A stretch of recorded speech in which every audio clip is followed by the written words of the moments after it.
Yang Inunuan gid ang utan mo. utak.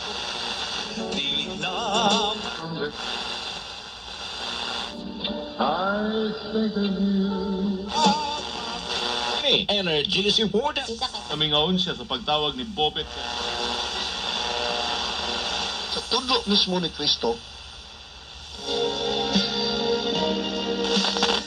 Kung pwede ba nga si